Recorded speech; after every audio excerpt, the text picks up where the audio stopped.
Paul Kriegler is here, and Paul is a new comrade of mine at Telos. Paul has an extensive broad background in program directing, being on the air, and audio processing from a program director's point of view. Now, one thing I want to prepare you for, and we're kind of fluid on exactly how we're going to make some presentation. Paul's going to give you his thoughts and notions and great ideas on some audio processing and let you hear some samples of things. Corny couldn't be here, and Corny is one of the most amazing people to come and talk because he is really now, Frank Foti, yes, started Omnia.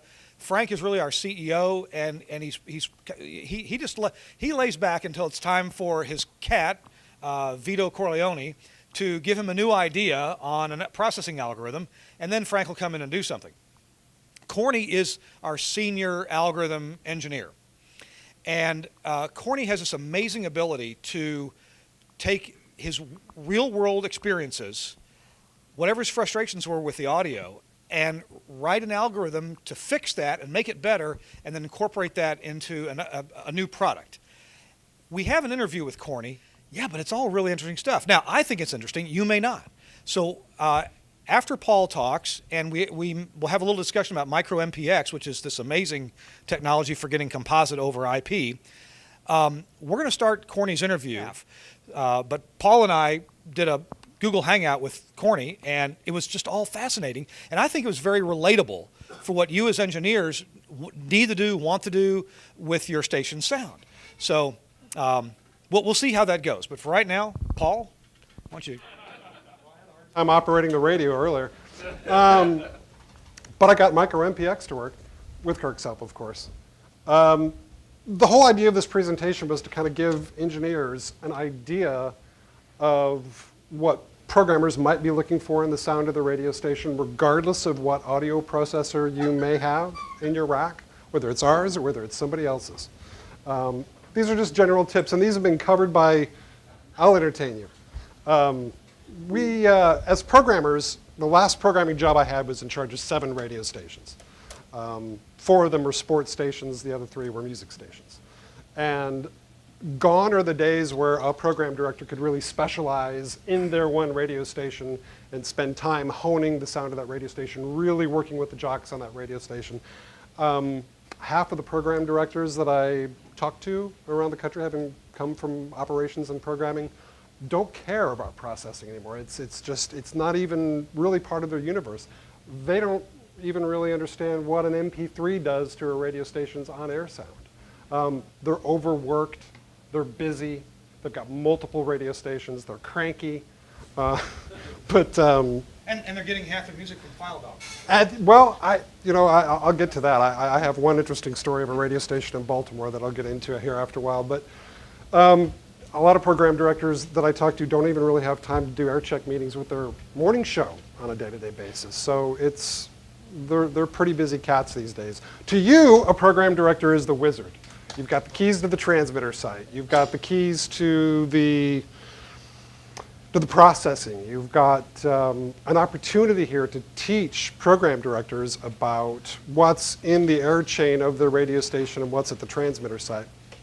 When I worked for Clear Channel back in the day, Randy Michaels, who was in charge of Clear Channel at the time, he had a program director's manual, and in it were probably 200 or 250 points that a program director working for Clear Channel, or J-Core, the earlier incarnation of Clear Channel, at least his half of it, these were things that he believed in, and one of them was a program director should go with the engineer out to the transmitter site. Know what's at the transmitter site, know what's in your racks, know how your signal is transported to the end user. And I think that's still crucial today. Wherever possible, try to take time and teach these poor program directors a thing or two. To an engineer, might be what the programming department looks like inside of a radio station. I know some program directors that aren't just in charge of multiple radio stations in their market, multiple stations across different markets. Some have senior VP titles, where a friend of mine that works for down in Texas, he's in charge of 3 different clusters in his region, and a lot of billing tied to those radio stations. But going back to this slide, you are the wizard. You've got the keys to the magical kingdom, so try to let your friendly program directors in. Here's the one thing that I would like to get across to program directors today. There are multiple sources where audio can be grabbed. The worst case was a radio station in Baltimore where the program director, and I think this was in 1990, this was in 99, discovered that he could grab audio from a Usenet group on the internet. 64 kilobit per second MP3 files were grabbed off of the internet and placed on a 20,000 watt signal in Baltimore, Maryland. You can imagine what it sounded like. Getting dubs, of course, from agencies and putting commercials on the air, that's a different story. If you're doing imaging for a radio station, that's a different story. What I'm really talking about here is the sourcing of their music. And these days, TM Century is gone. TM Century doesn't even offer music downloads anymore. They've gone away. They were a source for many, many, many years for radio stations to grab gold libraries from. Whether you like the source material or not, at least you could go somewhere and order 100 CDs containing a format library. They don't offer that anymore. There are a couple of companies out there that do offer those services, but the biggest one is gone if you're looking for WAV files that sound good. First thing I would suggest when you're trying to set up processing for a radio station with a program director is to go to the transmitter site, get out of the building, go somewhere, listen on a variety of different radios. I like the antique radio there. That might even be a shortwave radio. Car radio. Our processors, the Volt that you see over there on the left, on top underneath the phone, that audio processor there works with HTML5, so it'll work on any browser whatsoever. So in theory, you could, with a Surface tablet or a laptop, set it up on your phone to use it as a hotspot, go into your car, and set up the processing real time in a car. A lot of program directors will use the car as their ideal listening environment. It's the radio they know the best. Whether it's the best choice or not, who knows? But yeah, I think that's the program director on the left. I picked this one because the guy on the right kind of looks like an engineer, sort of maybe. The guy on the left looks like a young program director, maybe a rock station or an alternative station because he's got the beard going on and the earring. The driver's the GM. You think so? Yeah. GM? He looked grumpy, so yeah. Go to your transmitter site. Go to your palatial transmitter site, or better yet, go to your transmitter site. But try to get on the same page with your program director and speak the same language. A guy that I knew once, Matt Connor, came to Phoenix and he used language that I'd never heard of before, and I would ask him, you know, what did you mean by busy? What did you mean by a busy sound in the audio processor?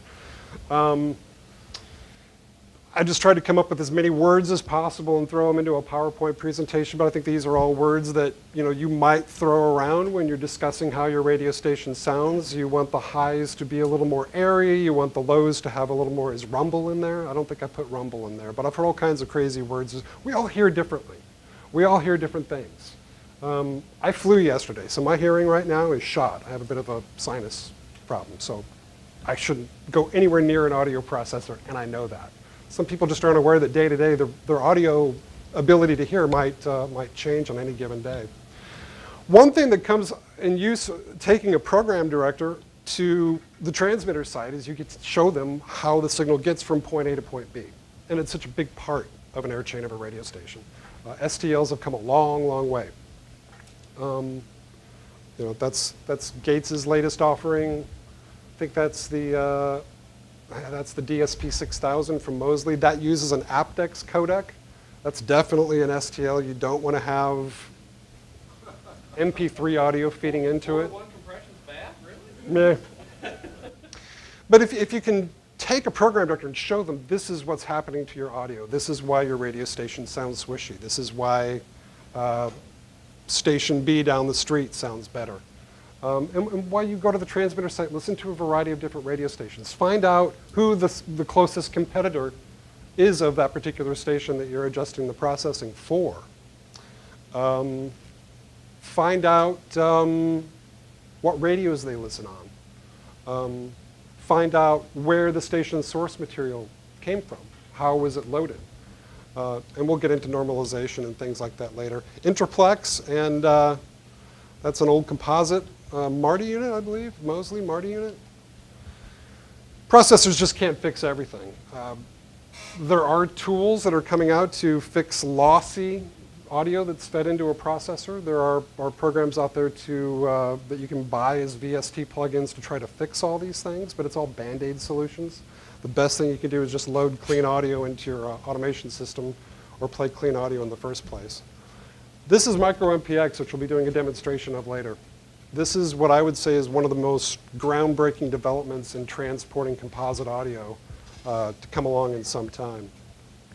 With MicroMPX, you were able to take a station's entire composite baseband audio signal, fit it into a 320 kilobit per second stream, and send that over a network. You could send multiple streams over a T1 connection. You could send even more over a wireless ubiquity radio. Pretty handy. Gone are the days where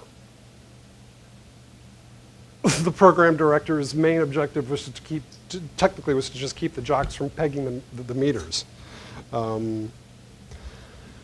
You've got multiple people these days taking audio from different sources and putting them into the internet, off the internet, and putting them in, ingesting them into your automation system. You've got audio probably, you might have audio flying into your building that hasn't even passed a set of ears or a set of eyes. With some commercials that are downloaded automatically from, I'm trying to remember the Mixmaster, I think is one of the services. Mr. Master, that's right. Human beings aren't even reviewing these spots before they go on the air, so who knows what could be passing go to go on the air. So at least if you've got one person in the building in charge of dubbing the music into the system, I think that's a really, really good place to start.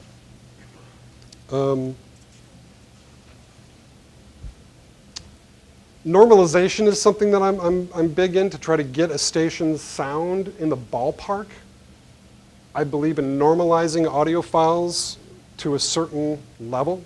If we're talking DBFS here, if you've got a station that's playing top 40 music, if you've got a station that's playing today's country music, if you've got anything basically, a station that's playing any music produced and released after 2001 that's considered popular music, I would make sure it gets dubbed into the system and normalized at between -16 and -14 dBFS. I think that's a good place to start. Like, say if you've got a classic hits station where you're playing music from the 70s, 60s, 80s, and some early 90s, then you can go a little bit higher with that. But bottom line, I think your non-music elements need to be normalized higher. Try to normalize it so that your microphones come out higher than the music, your sweepers. Any long-form talk segment I think can be put in the system. But the whole idea is to kind of replace the board op that used to sit there and mix everything together. You can get close with some automation systems in causing a certain piece of audio to fade at a certain speed and a certain rate and try to get this seamless produced cut-to-cut presentation. But it's what I call the stitching between the records coming from programming. I call it that the stitching on that radio station is perfect. That programmer or whomever, board op back in the day, put some thought into how that segue sounded on the air. Normalizing everything that goes into your system will certainly help. Wide Orbit, I know Jeff Dempsey will be here tomorrow. Wide Orbit has, I think this is 2 years ago, they built into a newer version of Wide Orbit. You can normalize to to RMS power. So it will actually automatically normalize a cut when you ingest it into the system. It'll look at the RMS power of the audio that's being loaded and normalize it automatically. So if it's a song that looks just like a brick wall going down the line, it will automatically go, whoa, and lower it to a certain level. I think this slide got out of place, so I apologize. But TM Century, if your programmer is looking for a source of gold libraries, there is Dave Scott, who has uncompressed music. I think he offers music libraries, full linear uncompressed WAV files. There's a company, actually he's a friend of mine in Tulsa, so it's a bit of a shameless plug, msaoldies.com. He sells linear WAV files, pays very close attention to sound quality, making sure that the source audio is sourced from the originals. Sourced from CDs, Sourced from CDs. 16-bit. Yep. Getting into declipping. I'm going to give you an a sonic demonstration of what the perfect declipper algorithm. Perfect declipper is something that Hans von Zupfen, did I pronounce his name right, Hans? He says Zutphen. Zutphen. Zutphen. Zutphen. We'll just call him Hans. Yeah.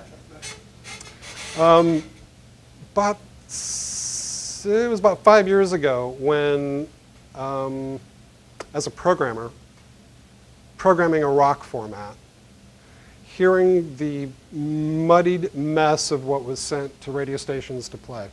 And it didn't matter if you got the audio direct from a CD or if All Access or one of the services that makes music available for programmers to download these days. It didn't matter where it was come from. It all looks like this. Engineers are mixing brick wall, doing this in the studio before it even goes to mastering. And you could hear it on the air. It just sounded gritty on the radio station. It sounded horrible. You know, when Led Zeppelin sounds louder and cleaner than something that's been produced in the last 2 years, something's wrong. And I wasn't the only one that heard that, but somebody finally did something about it. Hans created Perfect Declipper. This is kind of an example graphically of what you will hear this program do. It started off as a VST plugin. That was the first way I ever heard of it. I was aware of the fact that Hans had been working on a program called Stereo Tool. And then became aware of Perfect Declipper, and as a test, went in and grabbed every single current song being played on the radio station and decided, I'm going to do a test. I'm going to download these songs and run them through his Perfect Declipper VST plugin, which will work on Adobe Audition, any audio editor that'll work with VST plugins. This is what I think this is what the original Perfect, yeah, this is 1.10. This is what it looked like. And this is what you will find inside the Omnia 9. It's now available in the Omnia 11 as well.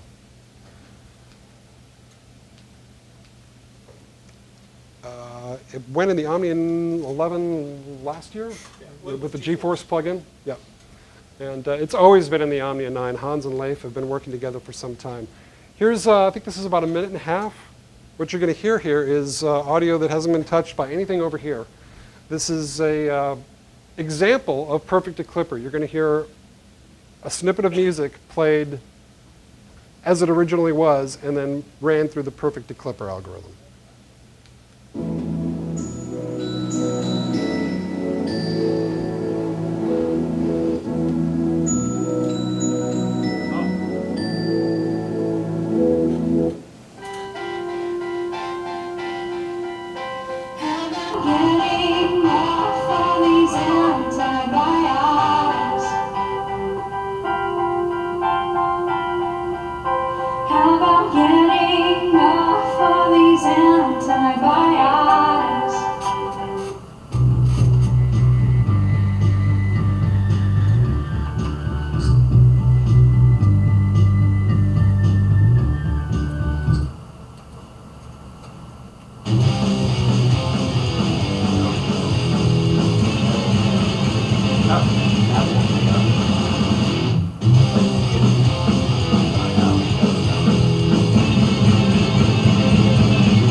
First song that made me want to reach for Perfect Declipper was in 2013. It was a song by Imagine Dragons, and it was called Radioactive. And you can probably still hear it on a top 40 or a hot AC station near you all the time. sounded like absolute dreck on the radio. Sounded horrific.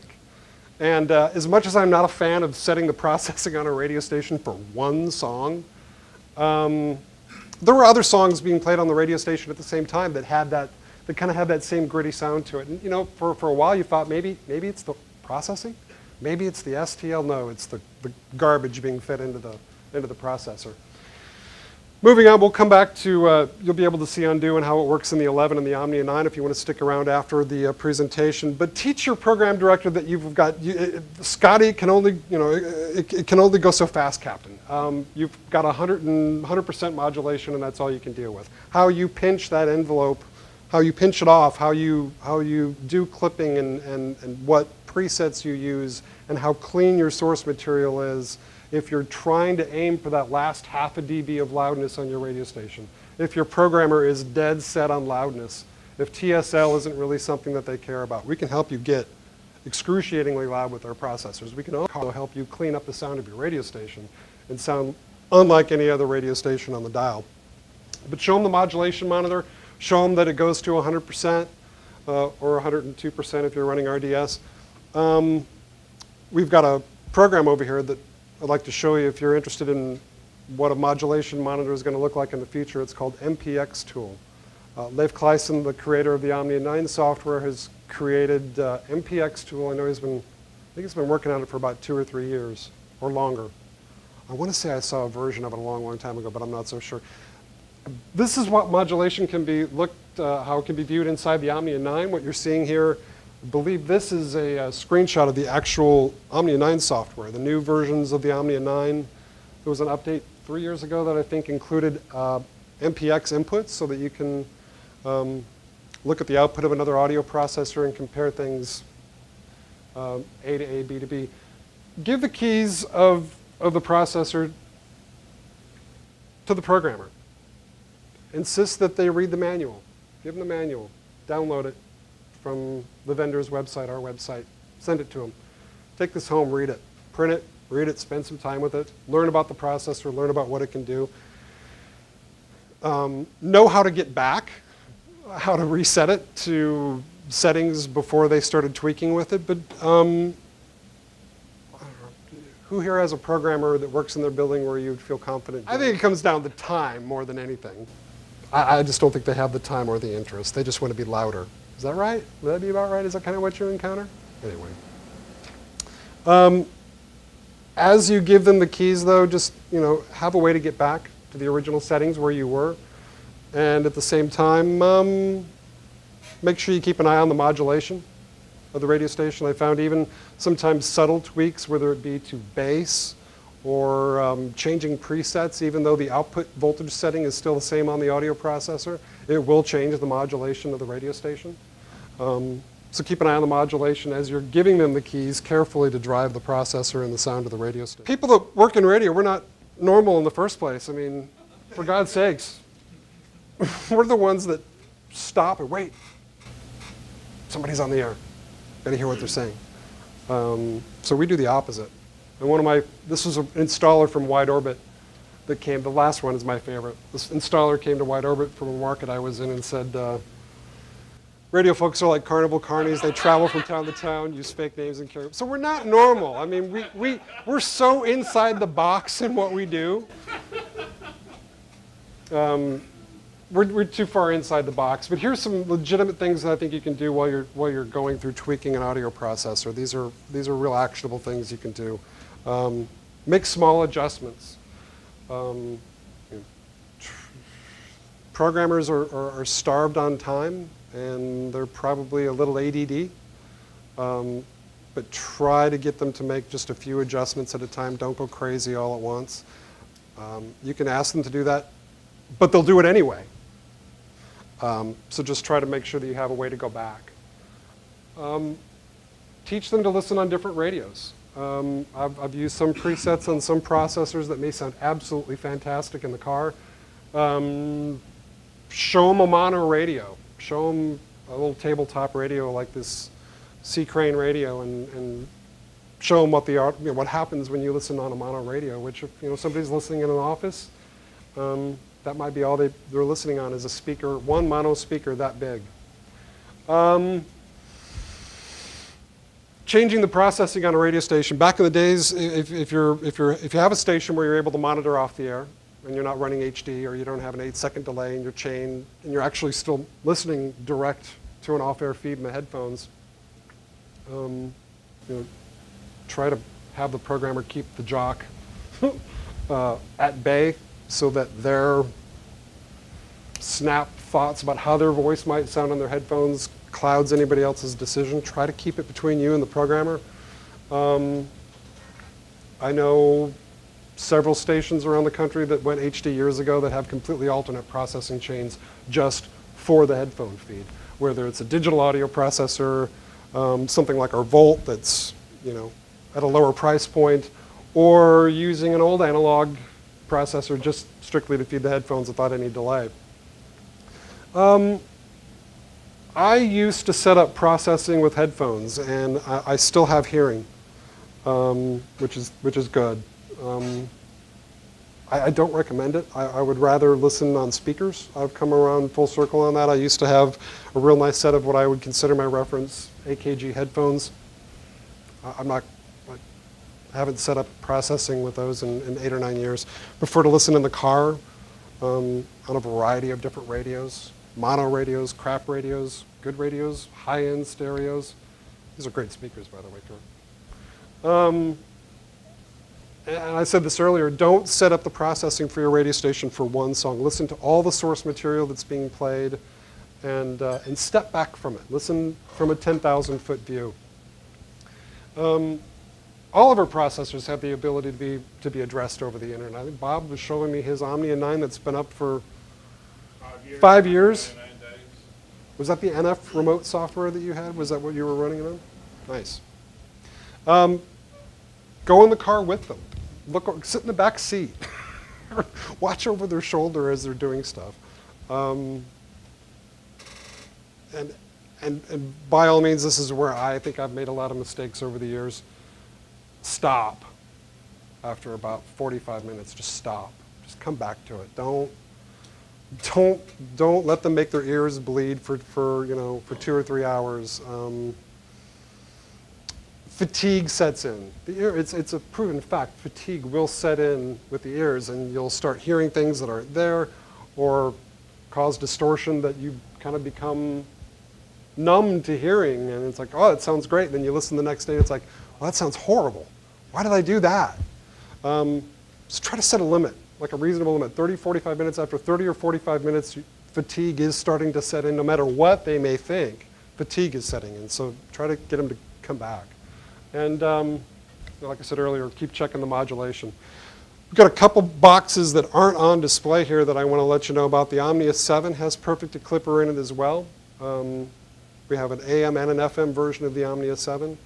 And the software that you're going to see running the decoding of the micro MPX signal, which we're going to demonstrate for you, originates.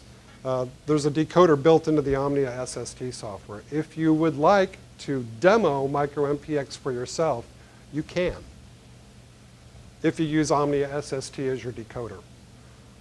The micro MPX protocol, for lack of a better term, this method of sending a composite signal over a compressed composite signal over Ethernet, it's built into the Omnia SST software. You just need the encoder and the decoder. And that's all I got. Thank you very much for having me out. We're going to do some demos here. I'm going to hand it back over to Kirk, and we'll do all the equipment demos. Does anybody have any questions? Does anybody have any questions? Micro MPX available now or soon to come? It will be available soon to come in a hardware version. It is available right now inside Omnia SST. We're using a program that I went and downloaded off of our website to run micro MPX. So this Omnia SST, we're going to spend a little bit of time talking about that because I think it's an amazing technology for stations, especially that have clusters and you've got to move a lot of signals somewhere. A lot of you, like me, have been looking for solutions for multiple STLs, right? And maybe like me, you've installed IP radios. And like Bob is doing at his stations, I'm doing live wire over IP radios. Now the IP radios got to be right for that to happen. It's not as easy as carrying coded audio at a lower bit rate. That even coded audio maybe even has concealment strategies, right? So we noticed other companies were, and for actually years, we've been thinking about what if we could carry composite over IP. Now, we were one of the first people to do composite over AES with what we call Omnia Direct. Some people call AES 192.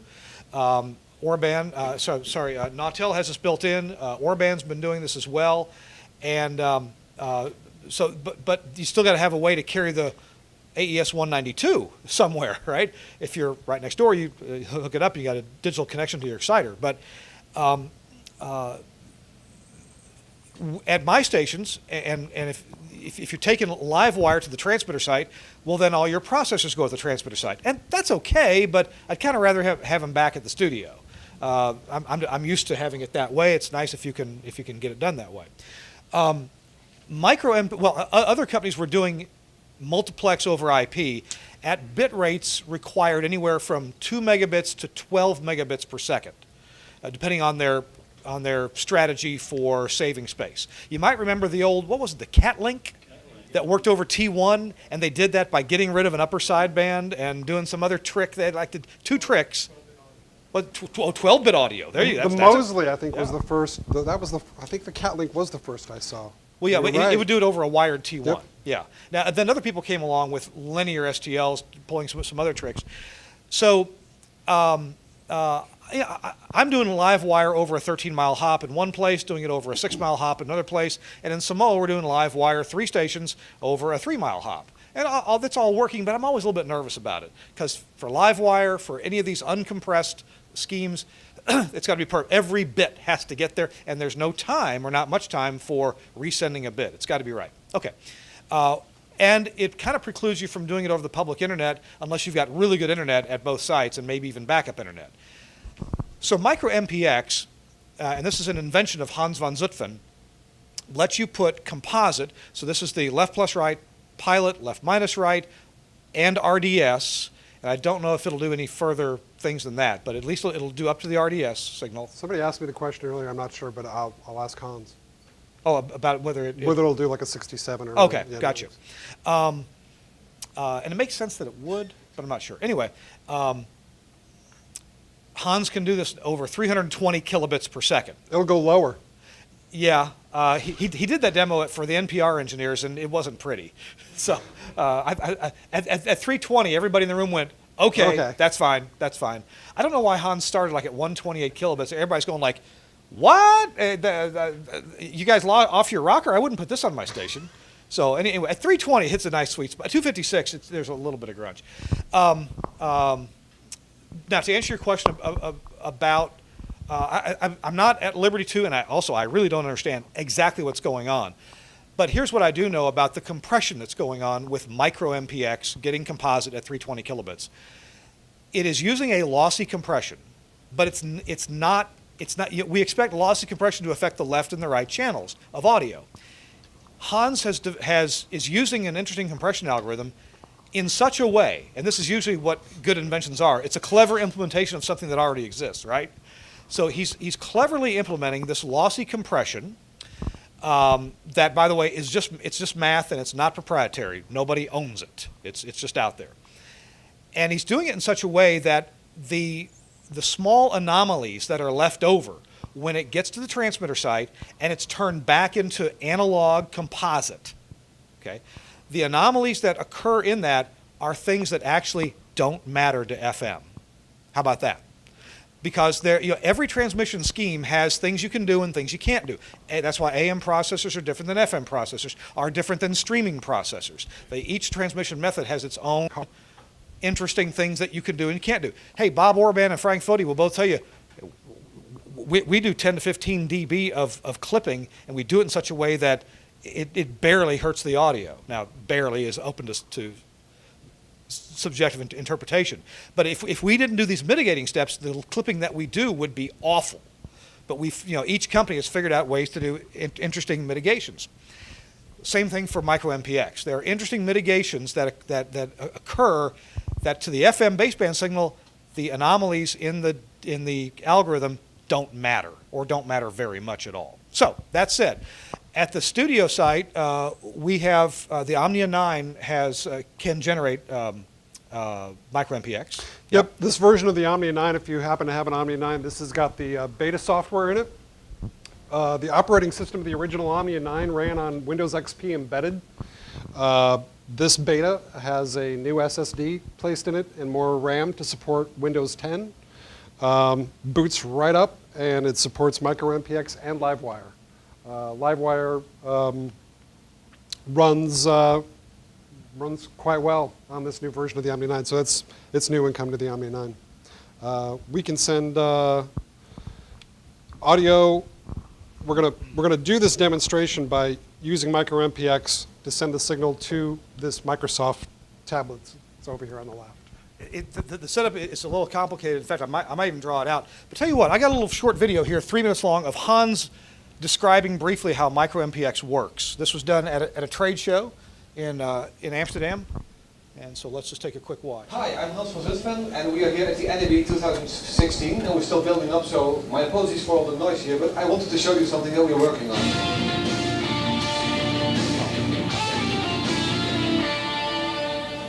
This is a new technology called micro MPX. You might know MPX over IP, which is often used to get a good quality link from the studio to a transmitter without needing an extra processor at the transmitter site.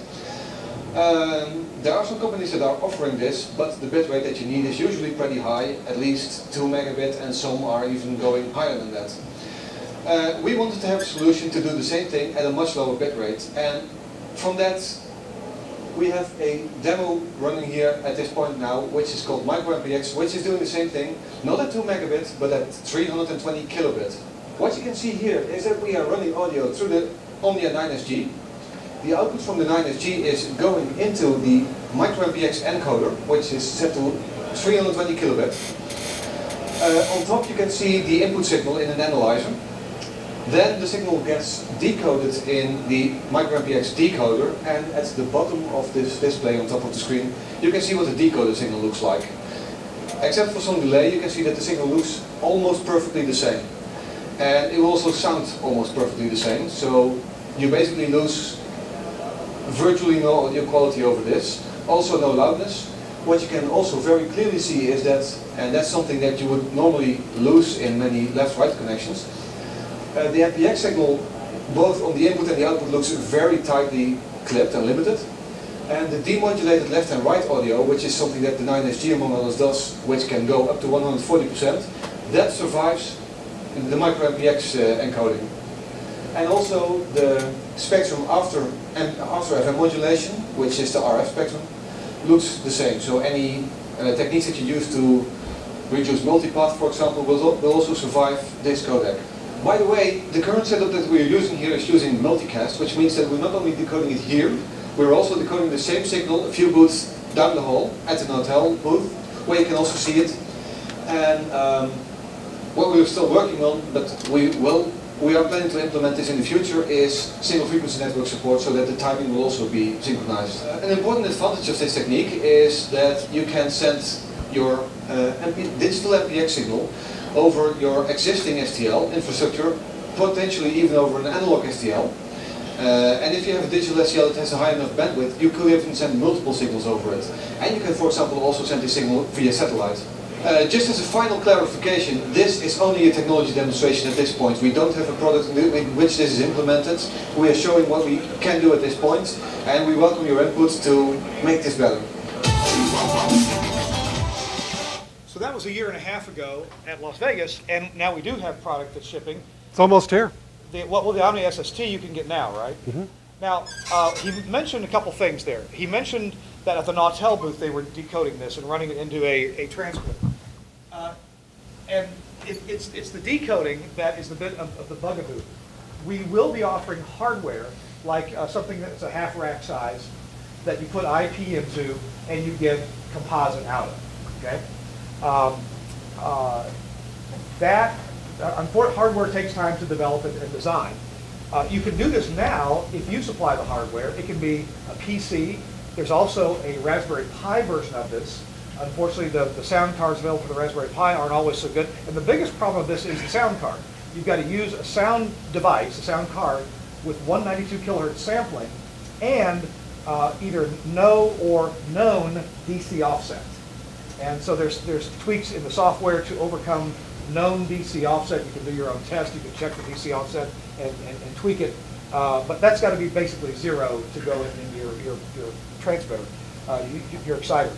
The signal path here is pretty interesting. And by the way, did the Omnia 9 start playing internally again? Because there's audio there, and I'm not playing any audio. So I'm thinking that it restarted its internal files, which is fine. I believe so. Okay, so the Omnia 9 has the micro MPX encoding capability built into it. This version of the This software. version, yeah, and it'll be for sale later, but actually that'll probably be an option. The micro MPX will be an option. So again, micro MPX begins its work after the stereo encoder, which is all done in software, and it puts it out as a stream, and you push it to an IP address and a port number. So in this case, we have two networks here. We have the Axia, actually let's go to the Axia network, so it doesn't matter. Over any IP network, and I wish I had a link or some way to demonstrate to you distance, right? I'd like to send it somewhere else and bring it back. But it's only going, 8 feet from one place to another. So it's coming out the back of this as an IP stream at 320 kilobits per second, going through just a little switch back here, a little TP-Link brand switch. And from there, it's going up into this laptop. Can you possibly spin the laptop?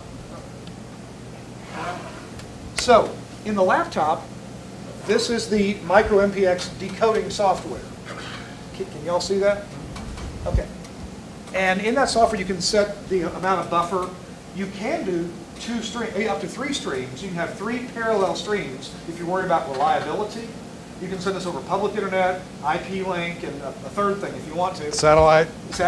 And then the decoder will pick pick the packets that work, right? On a packet by packet replacement. Just like in video, also you can tell it how often to send a keyframe. So it's set for 1 second now for keyframes. So if it ever switches, the worst off-air time is 1 second with 1 second. That just means it's a more full packet. It's more data every 1 second, and then between there it changes from the last one. Now, that software's running.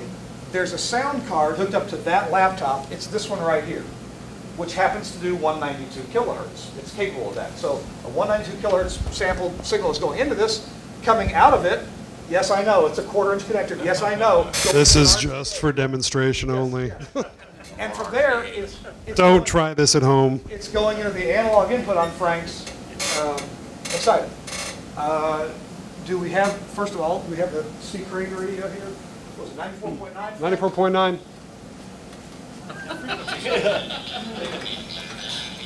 Get those.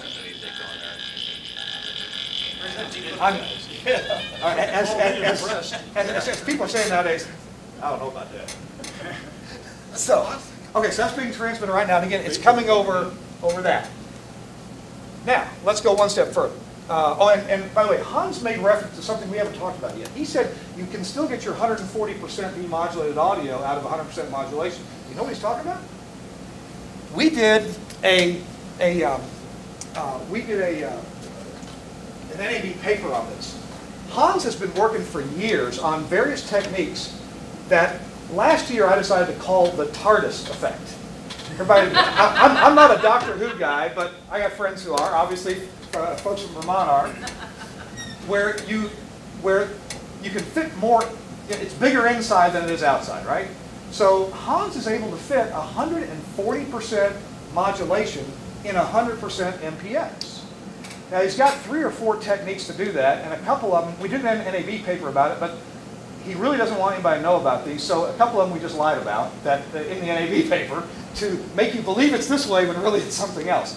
But the bottom line is this: when you modulate an MPX signal with left-right stereo-generated audio, there are actually a lot of little opportunistic places that you could stick more audio. And you do all this without creating any distortion. This is just extensions of what's there. It's like, you've certainly heard of the professor who brings a jar and he says, he fills it with rocks. It's full now, isn't it? The class says, yeah, it's full. So he gets out and he gets some little pebbles. So he adds a bunch of little pebbles to it. Okay, is it full now? Oh, yeah, it's full now. Then he gets some sand. He pours a whole bunch of sand in there and it all fits in. He says, okay, is it full now? And everybody says, yeah, it's got to be full now. And he pours a bucket of water. And he pours water in it. See, it's not full till it's full. And so Hans has, and actually I think the paper may be on our website now, but developed a means to fit a lot more audio opportunistically, so it doesn't always happen. But when it does happen, it happens without distortion. And it happens most of the time. So, And you're seeing it here in action on this version of MPX. I'm using a very conservative preset in the Omni 9 over there. yeah. But what you're seeing here is modulation that I'm a little low, 97%.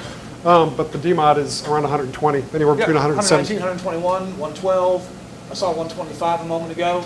So yeah, we're actually doing this right here, getting more out there, putting it. And if you've got a good old Bellar mod monitor and you're looking at Telos, we have this. You're looking at 100% modulation on the MPX. You demod it. They're doing 140. They're banging the meters. And this is not through extra processing. This is for opportunistic MPX coding. It's just amazing stuff. Now back to this. So. Show me your incredible antenna here. This is amazing here. so we have some good old rabbit ears. And these rabbit ears are feeding into, can you pull the receiver up? I can pull the dongle out. Oh, okay, you're actually going to pull it out? Sure, I'll show it to you. That's all right. I don't want to cut that off. That's all right. Okay. I'm afraid of it coming back on. So he's got one of these little $19 software-defined radios on a USB cable back here. I think it was 24. $24. Oh, yours has a metal cabinet. So Yes, that's it's 24. fancy. It's a deluxe version. So there's another software running on the same laptop. Bring that up if you would. Oh, is that it? That's it, MPX tool. Okay. So MPX tool is talking to the software-defined tuner and bringing RF, RF as a digital representation into the software.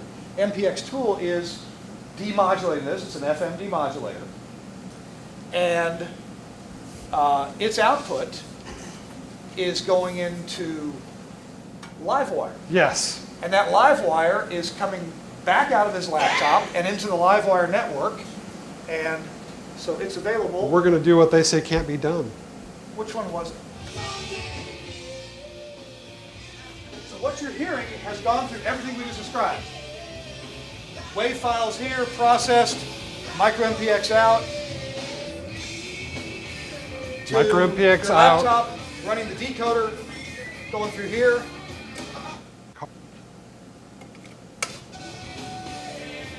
Oh, Into the digit. right there's your modulation control.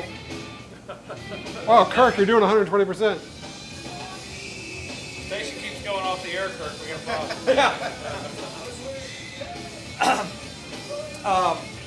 And then being transmitted, picked up by the SDR, MPX tool, out into LiveWire, and into here, turned into analog and on the speakers. Now, of course, normally you wouldn't hook it all up quite that way. You'd have some distance between your studio and your transmitter, otherwise you'd have no use for MPX tool.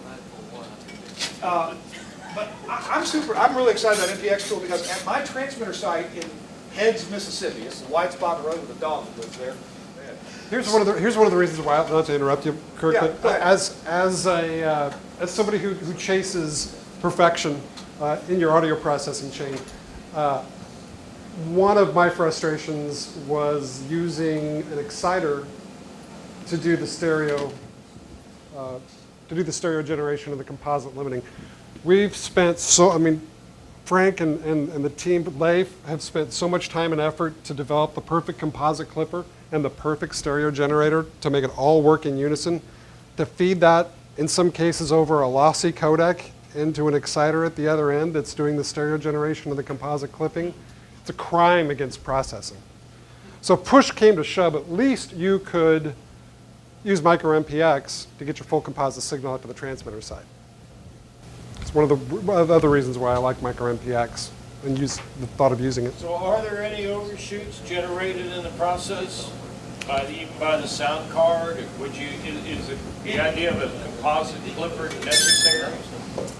It's my understanding from Hans that there's no reason to run a composite clipper afterwards. That Focusrite, the modern day chipsets and stuff are really quite The good. composite clipping, Except for the DC offset. composite clipping is being done in the 9. Well, yeah, But he's there's no speaking at further the end of, he's degradation. speaking at the end of the. Oh, micro. yeah. I mean, Yeah. nothing happens to it that would cause a spike.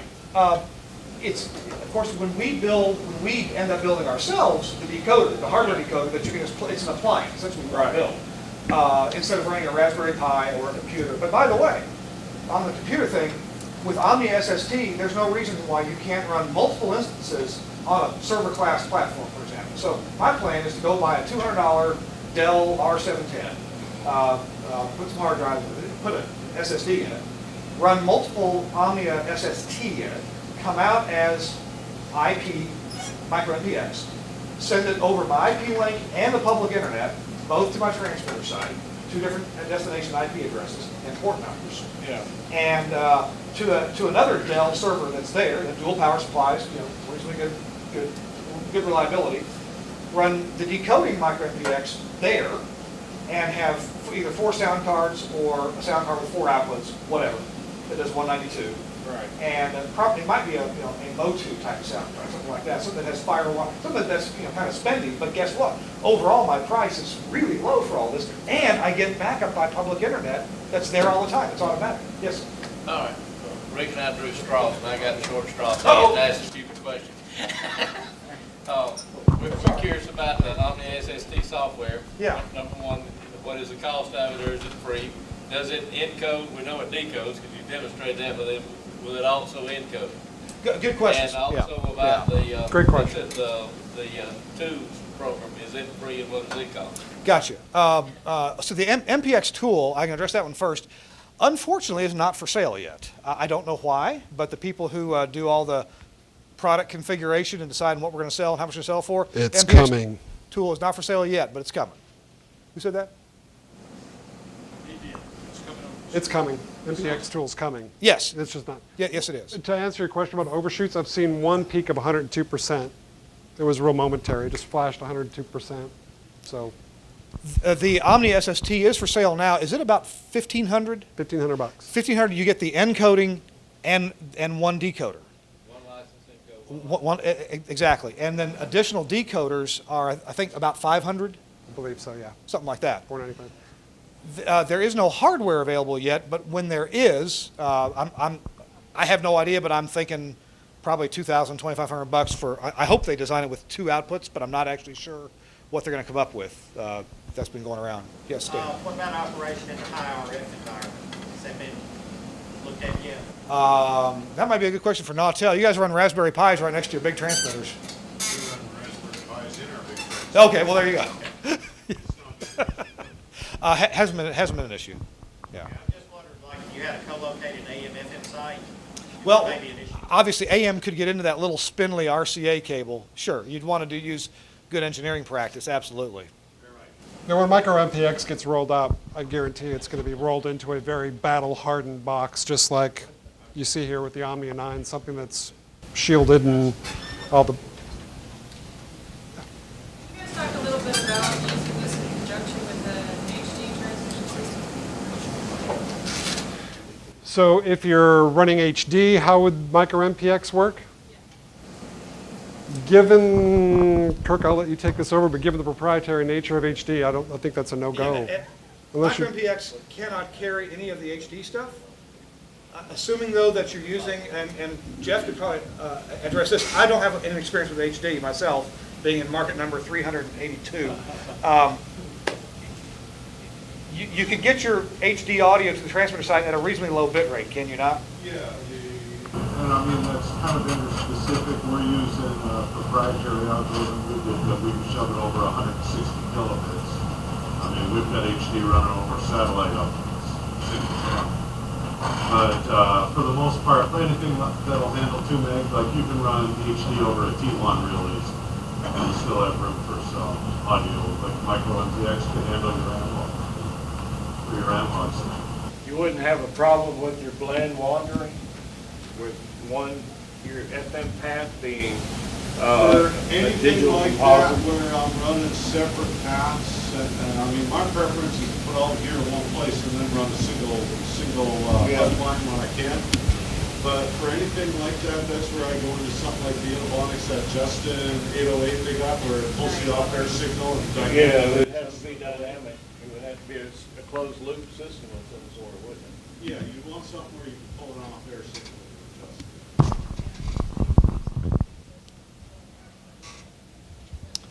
it. Yeah. That's a good question. And I'm sorry I had my back turned, but you could use the same IP path, micro MPX and your HD stuff, to carry both. Right. Yeah, yeah, Tweak it a little bit to make sure the timeline doesn't want. yeah.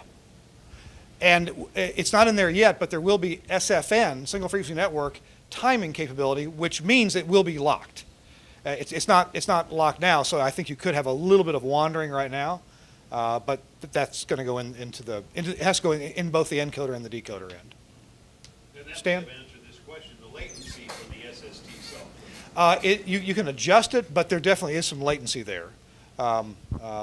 Given, depending on the sound card you're using and what operating system and the speed of the chip, you can get, I mean, if with micro MPX, well, just the software itself, I believe you're talking a minimum of about 20 milliseconds of delay, which is excessive to, and that's running the software at the lowest quality setting. As you increase quality, it slows down the processing. Well, and there's a buffering, a slider adjustment in there. Yes, you can add buffering, so off-air monitoring is not possible, obviously.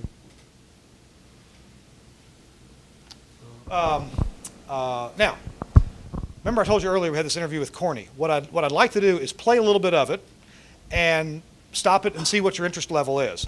I think it's fantastic. I mean, I was up actually till 2 a.m. editing this and listening to it over and over again, and I couldn't find stuff to cut out. But Corny here talks a lot about the Omni 11, and not just what's in it. This is not a sales video. This is the developer. This is the guy who invented the algorithms and the human story of how he came up with these algorithms. So I think it's very fascinating. Okay? Okay, so basically some of the features that we have in the GeForce here are all new dynamics sections, so all new limiters.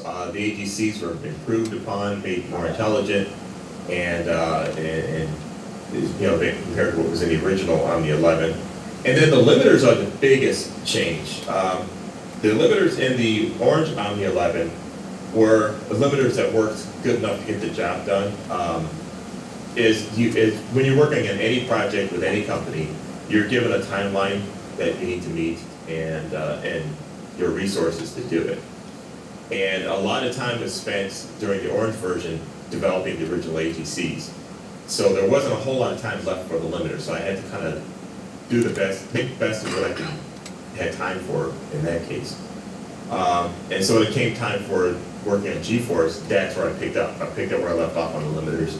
And the limiters are actually what I wanted to do in the first place. So they're very powerful, they're very smart limiters. They're able to operate quickly without generating a lot of intermod distortion. So you can see them drive in the depths that you didn't think were possible to have with any kind of a limiter, and have them be amazingly transparent. Not so transparent that it doesn't sound like nothing's happening. Like when you drive them harder and harder, it just gets thicker and thicker. And that's the sound that some people like, and if you want to have a thicker sound, you just drive them harder. If you don't want them to be as thick, you drive them lighter. And you don't have a huge amount of loudness difference when you do that. They protect the clipper, which is what their task is. But in that process, they allow you to play games with it to alter your texture a bit without having to sacrifice too much. So that's the biggest improvement. The AGCs, like I said, they're more intelligent. They're driven more by the program content than the previous AGCs were. The previous ones did have some features to do that, and they were pretty groundbreaking in their own right when I developed those. The big thing is with the original dynamics, a lot of that work was early DSP work that I started around 2005 or so, and the GeForce is built on all the things I've learned since then, which is quite a bit. And the other thing that's nice about GeForce, because of the way the intelligence are all tied together in the processor, it allows end users to very quickly tune the processor to where they want. The typical setup time for the majority of people is about 15 to 20 minutes, even in a demanding market, to get the box 90% of the way there, which people are not used to. They're used to it being more like a several weeks, maybe a few months process using past technologies. and some existing ones. Hey, Corey, I think right now is maybe a good time to interject something I meant to say at the beginning of our talk here. And Paul, I bet you have your own opinion on this, but let me tell you what I have and what happened to me. I have an Omni 11 in my office here in Nashville, and love the sound of it, no problem. It prints really well, as Frank likes to say. But then I got the GeForce plug-in or upgrade, and when I put that in, I've got, like many people, Paul, I bet you have the same thing. You've got your favorite set of songs. You know every little tiny waveform of that song, and you want to hear it through a processor. And so I put a few of my favorite songs in. The first one, I put the song in. It was probably something by Fleetwood Mac, and I started playing it. I was listening to it on a couple of small Genelec monitors here, and I'm telling you, if my jaw could have hit the floor, it would have. Now, I didn't have a mod monitor. I had no way to check the modulation percentage. I'm just listening to the processor, and my brain just went, "Oh, I like this." It's and Paul, you and I haven't got a chance to talk about this, but I've told Corey this. The song sounded, whatever it was, whatever Fleetwood Mac song it was, the song sounded the way my brain always imagined that song should sound when processed wonderfully. And I could never describe that before hearing Corny's GeForce upgrade. But when I heard it, I thought, that's it. That's the way that song should sound. You hear every detail, and yet it's so aesthetically pleasing. It's audibly pleasing that my brain just went, oh, I like this. I like the way this sounds. I could listen to this all day long. I would like TV. I would like every radio station to sound that nice. But I'm a little biased because the first time I ever heard it was in Frank Fode's on his workbench, the GeForce plugin, the Declipper. And through his monitors, it was so easy to tune the box. It was so easy to get a sound and pick a preset that would work well. And what is it with Fleetwood Mac and tuning processors? I think we all default to Fleetwood Mac. Well, they're so well produced, and the layering of the audio from the spectrum point of view, and the audio spectrum low to high, the different voicings, if you will call instrument voices, they're just so well arranged. So anyway, Paul, thanks for your insight on that. You felt the same way I did then, and I just wanted to give our audience a sense of, okay, well, Corny's going to be spending some time talking about all these improvements. What does that do on the air? I got to promise you, I want to listen to to audio through this processor because it makes my brain happy. That's the best way I can describe it. So, Corny, I'm sorry to interrupt, but I want to give people that insight. Please press on. It's always nicer to have somebody other than the designer talk about that too, because you talk to anybody who's designing stuff, the designer is always going to say, "Oh, it's the greatest," and so it's nice to have someone else, chime in. I like doing that. If somebody else starts talking, I let them talk, as you just saw. So glad we hit the 8 occasion. I think we're going to look at some declipping action here now. Yeah, we've got a couple of features that were added that were revolutionary in their own right. One is the declipper, and the other is the dynamic equalizer. So we'll start with the declipper, which is something that Hans van Suften, our resident audio scientist, I guess is the best way to describe him. He worked on coming up with a solution to these the plague of overly mastered CDs, where either in the recording process or the mastering process, and more often than not, it looks like it happens when they're actually making the studio recordings, where they apply so much processing on each track that it's practically square waves as it is. You can almost feed it into a transmitter. If they were to pre-emphasize it and put it on the CD, you'll be able to feed it right into the transmitter without any problems. But because we have to prep it for radio, it's got to go through a processor again. And so you have a problem without the declipper, where songs that are recently produced sound kind of overly done, overly processed, and very fatiguing compared to, say, an older Fleetwood Mac song that comes up. So what Hans's process does is that it looks for these flat top square waves. I'm sure, Kirk, you've got lurking on the internet a whole bunch of discussions with Hans with more details on this, so feel free to look for those. But basically, in a nutshell, it's able to tell where the flat tops occur, regenerate using some math the peak that was there or should have been there, and not only that, but also regenerate all the harmonics that were missing, because don't forget when you flat top, you've just pinched off every harmonic there is. So if you were to recreate the waveform, which a lot of declippers do, you still have the distortion of the harmonics going away and coming back. You may have gotten the fundamental, but the harmonics are still gone. So Hans regenerates all that. So the name implies the perfect declipper, because once it runs through that, it comes out sounding like nothing ever happened. So we have that feature in there where you run program audio through that. Courtney, you want to say something? Yeah, I've heard that, some people cynically look at what we do with the declipper, and they say, well, you guys just declip it, and then you go clip it yourself. Well, I think we have to point out that there is a huge difference in the design of both AGCs and limiters and clippers, and there's math ways to do things that don't care about how it sounds, and then there are clippers and AGCs and limiters that are designed by listening and tweaking the algorithm for literally tens of thousands of hours of work. And that's the difference between a product like the algorithms that you come up with and that Hans does and Frank does, and just doing something in math because you can do the math. So I just want to point out, no, we're declipping bad clipping, and then we are doing our own very intelligent musical clipping. Is that about right? Yeah, that and the other thing is, ideally, if you're gonna, since you have to clip in radio, and it's like a necessary evil now, it's better just to clip once than to clip twice. And the clipping that happens on the CD is typically not any type of perceptual distortion, masking, or anything like that going on. It's just brute force clipping.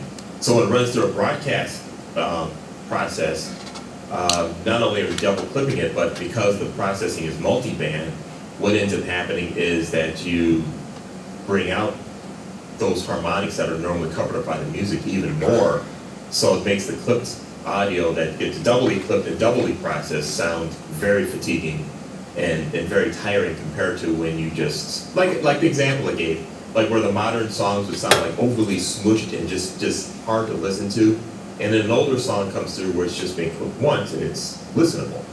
So that right there should tell you everything you need to know, just from listening to a processor without a declipper in it, right there, That's, yes, we're unclipping to clip again, and on the surface that sounds like weird, but the proof is in what you hear on the air if you don't declip it, which is just about any box without a declipper. Say, it just occurred to me, Corny, that we're spending a lot of time on this one slide. I bet you go into more depth in each of these. So let's just run through these bullet points, at least the ones that you talk more about later, and then we'll be in depth on the bullet points that we get to later. So there's a dynamic equalizer. Yes. I always thought you equalize by adjusting the input and output levels of the compressors, but that's not what this is it? This is a bit different. Right. With the classic way of doing dynamic EQ is using your multi-band sections. And what you really are doing when you do that is you're kind of equalizing by brute force. So yes, you get equalization with your multi-band ADCs, but it's by way of having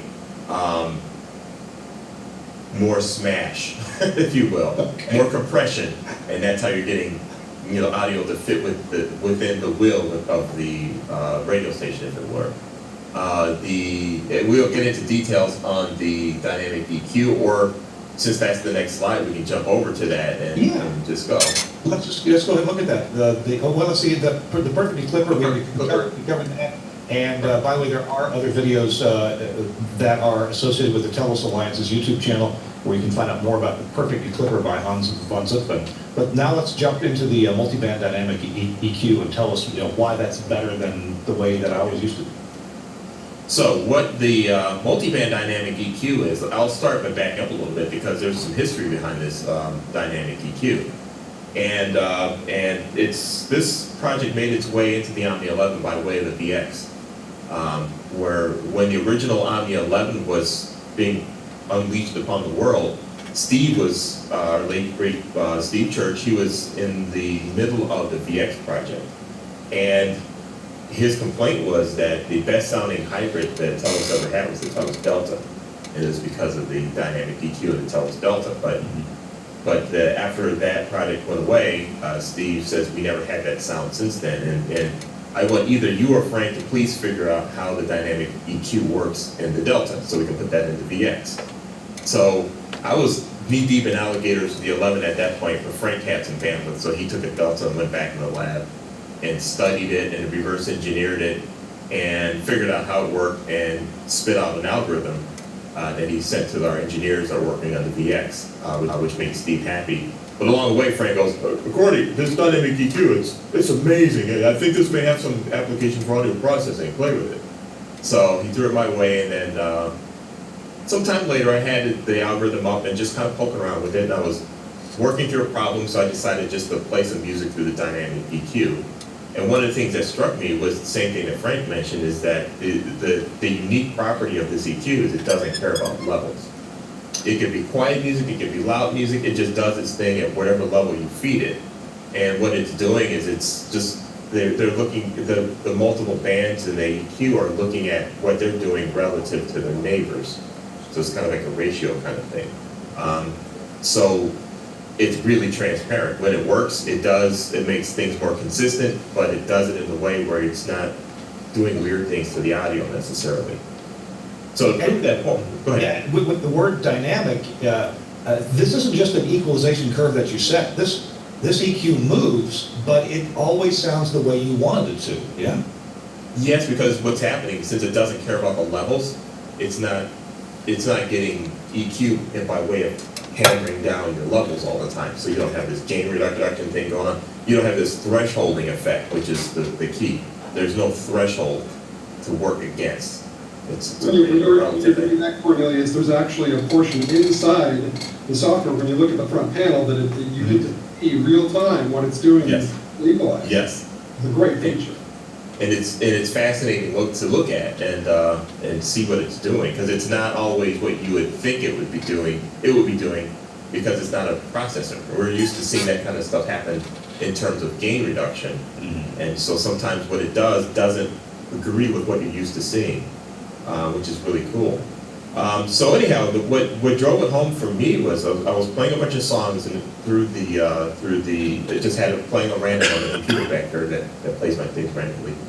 And some Journey songs came on. And about halfway through a Journey song, I stopped and said, I don't think this Journey song sounds this clear, because Journey songs to me, from a certain era, you know, like Separate Ways and stuff like from that era of their catalog, sounded really muddy. It was just kind of nitty and muddy sounding. And it wasn't sounding muddy sounding to me, so I decided to flip it and bypass it. It was a dramatic difference. And I switched it in and out, and it did exactly what I would want to do to that song if I were going mastering it, but not doing it in the way that sounded processed. So that's when I heard what Frank was hearing with it, and so I kept playing around with it, and I developed this into a 4-band, quasi 5-band version from the original 2 quasi 3-band that the VX has. And so it's a very cool process. And when you switch it in and out on the processor, you hear an equalization come and go, but you don't hear a change in texture, you don't hear a change in density, which is exactly what you want. So that's part of the magic that you were hearing when you alluded to, when you listened to the G-Force for the first time in your room, Kurt, and you were just kind of amazed because part of that is getting this level of consistency out of the music that we would want without destroying the dynamics excessively to do that, which is what we're all accustomed to. So Courtney, moving to our next slide, you talk about the top-level overview and the master system controller. What are we looking at here?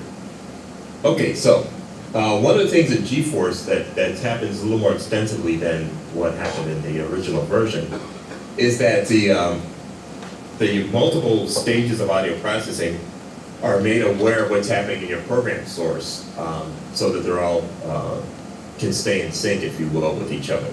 So what typically happens is when you have a wideband AGC and the wideband AGC is operating, it is the only stage in just about every audio processor that's totally aware of what's going on in your program bus. The next stage down from that is something that's being forced to operate on audio that was already processed by the wideband.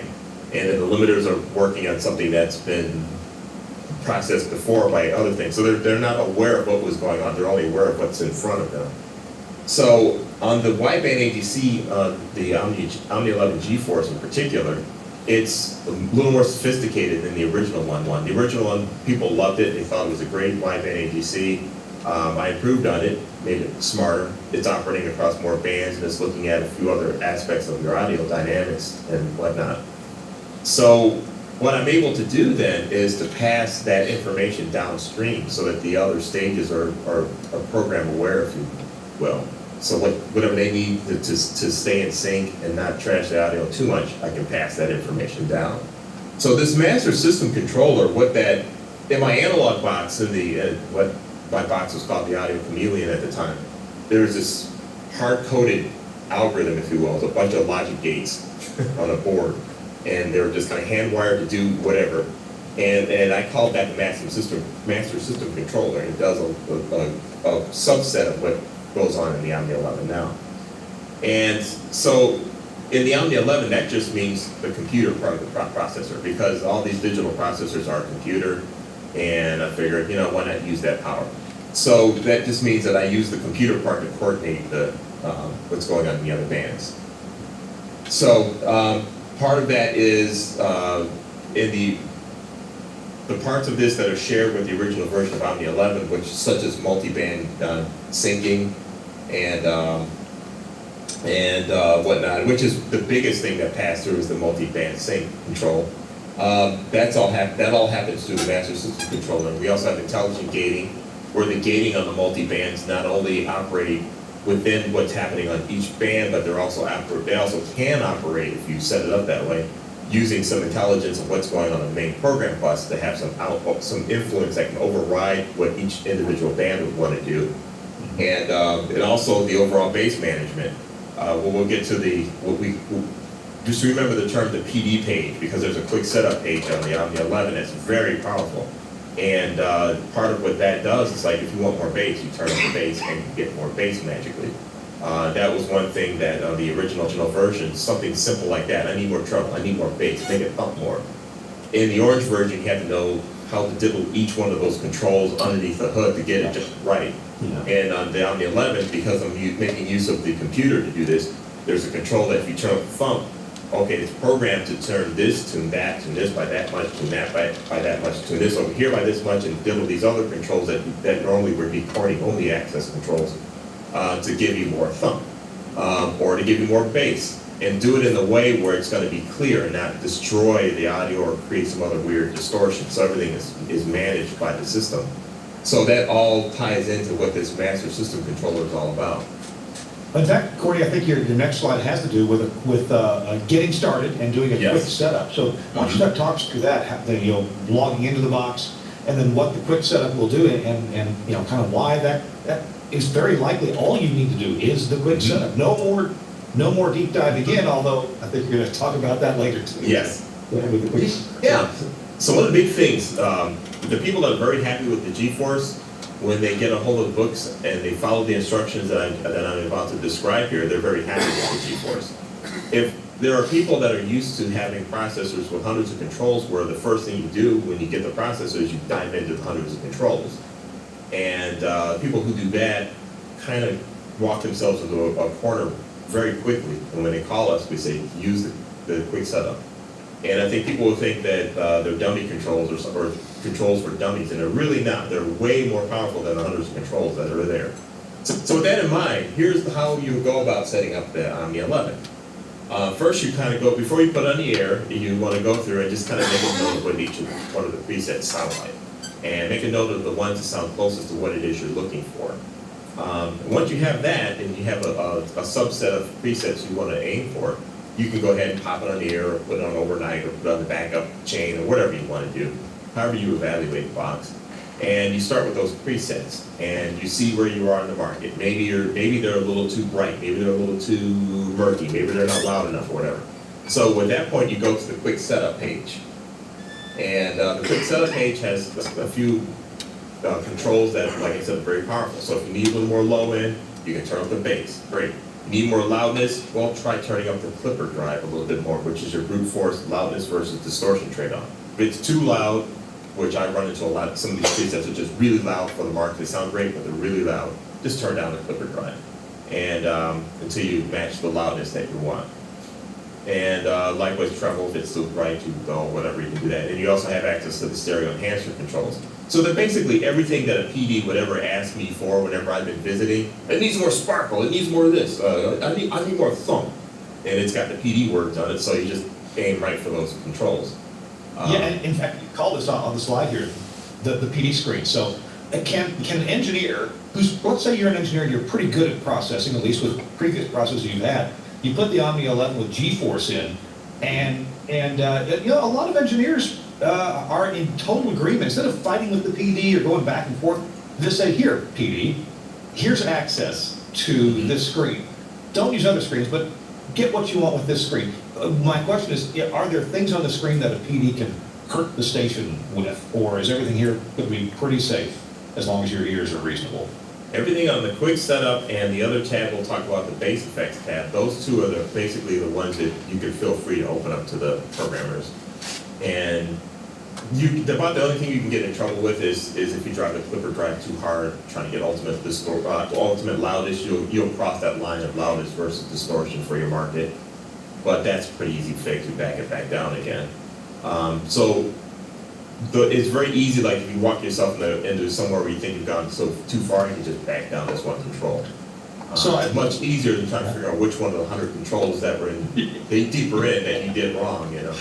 So I noticed that your quick setup page already has well, it's got a variety of things, like you mentioned, the clipper drive, limiter drive. It's got presence, treble, and sparkle, stereo enhancement, density, but it's got bass and bass stuff. Now, so that seems like all the bass controls you need, but wait, there's more. Right, there's more, yeah. So let's look at this bass. Why is bass so important? Why do you have so many controls available for it?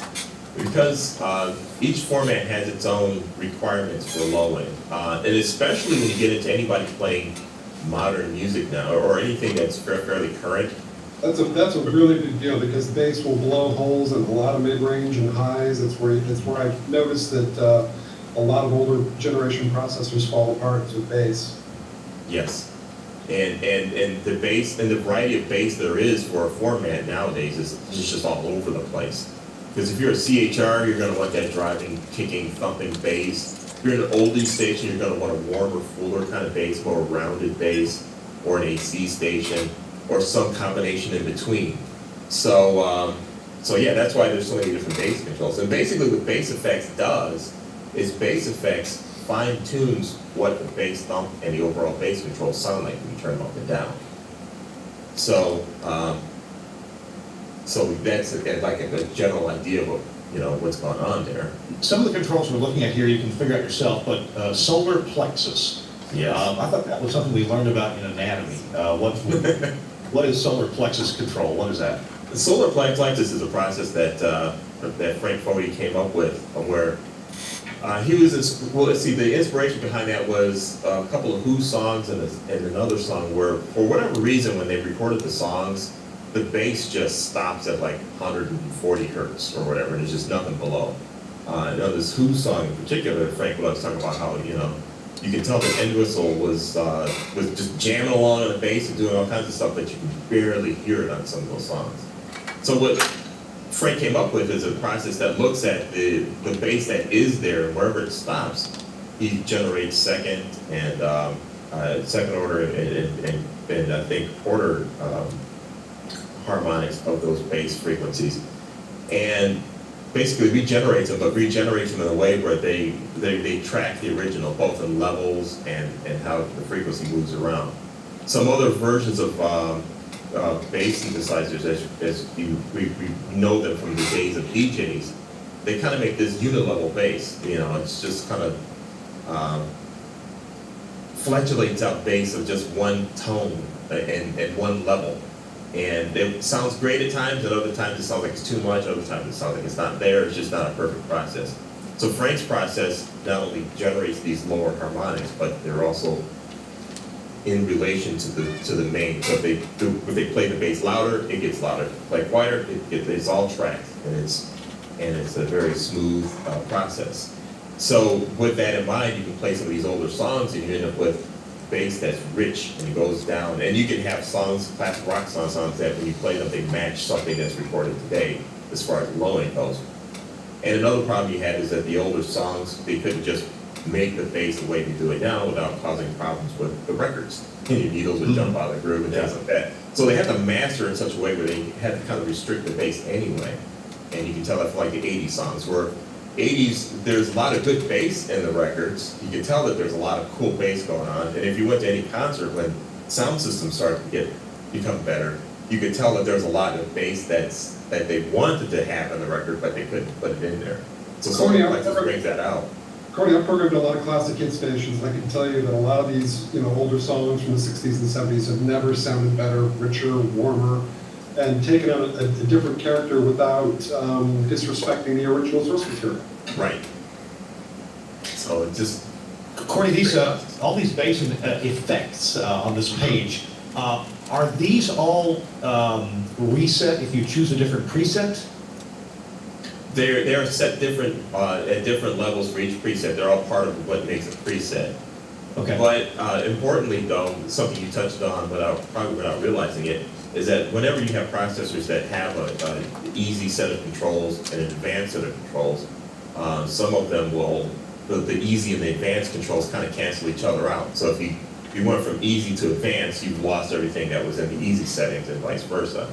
Now on the 11, since these controls are coordinating things with the deeper settings of controls, you can easily jump in and out of the advanced controls and the easy controls. And what will end up happening is that things that you do under the hood end up influencing how the top level controls work and vice versa. So, but these controls are very critical because if you go into a preset and try to just adjust all the deep level settings to try to make a new preset and try to come up with a new bass effect or whatever, you're probably going to have a hard time getting there without first going through and setting the top level controls to be as close as you can get with those before diving in deep. So they're very critical. They're not just dummy controls for dummies. Gotcha. So to put a cap on the process of getting set.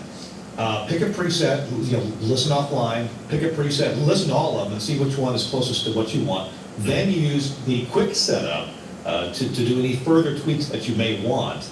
And then if there's still something that you think you want to play with, then you can go into the deeper settings.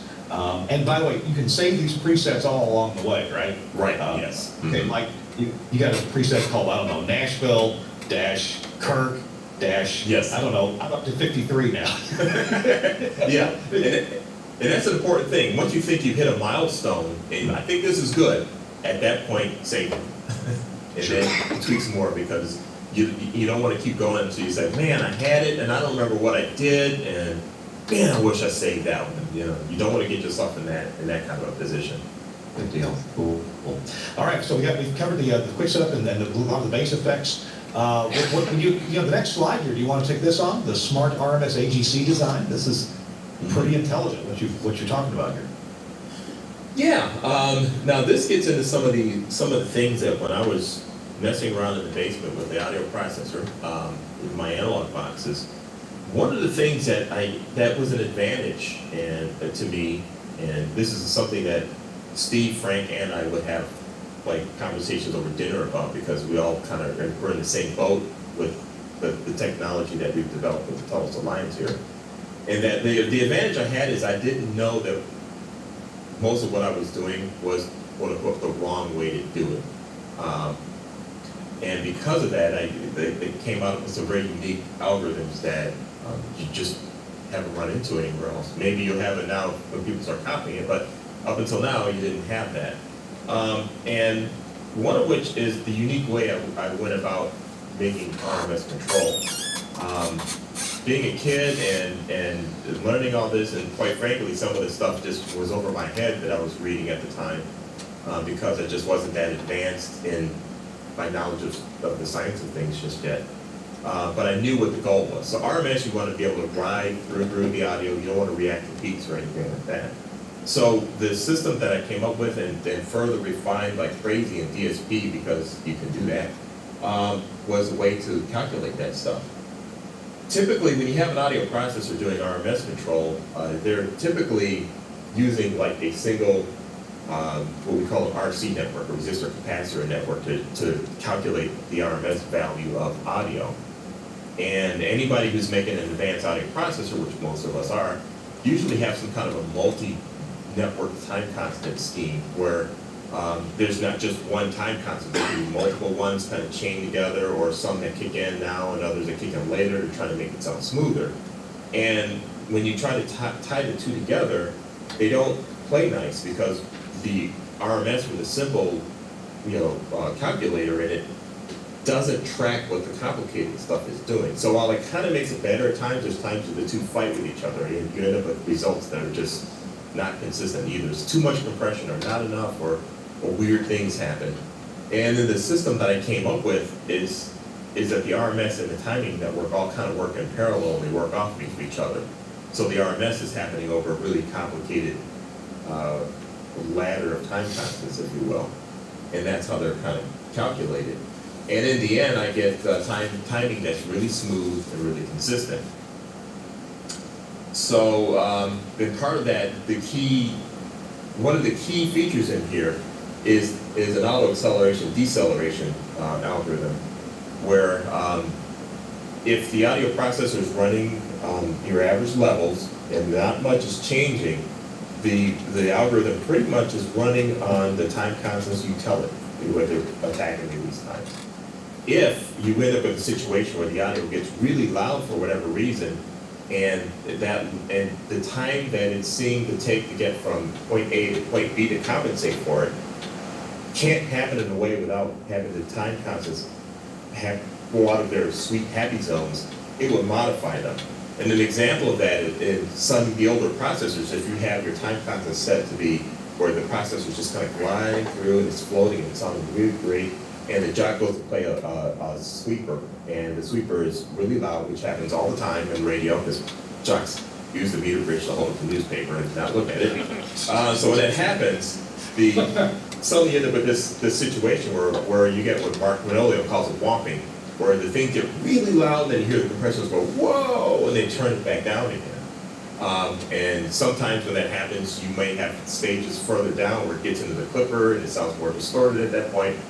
So basically with the algorithms that I have in the 11, when it sees a mismatch happening and you get this great, huge error situation starting out, it will start to speed up the attack time on the time constant so that the AGC can very quickly get itself into a happy zone, and as it gets into its happy zone, it starts to transition back to the settings that the user has on the front panel.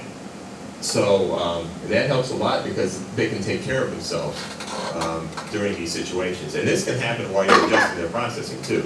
And you're making tweaks, and you end up making things drive funny downstream, and then after you get this one stage going right, okay, all right, now this part back here is not happy, so now I have to go and dig down in here and fine tune there. Okay, great. Now I got to go back to the front again because I can go ahead and you play this game where you're going back and forth all the time.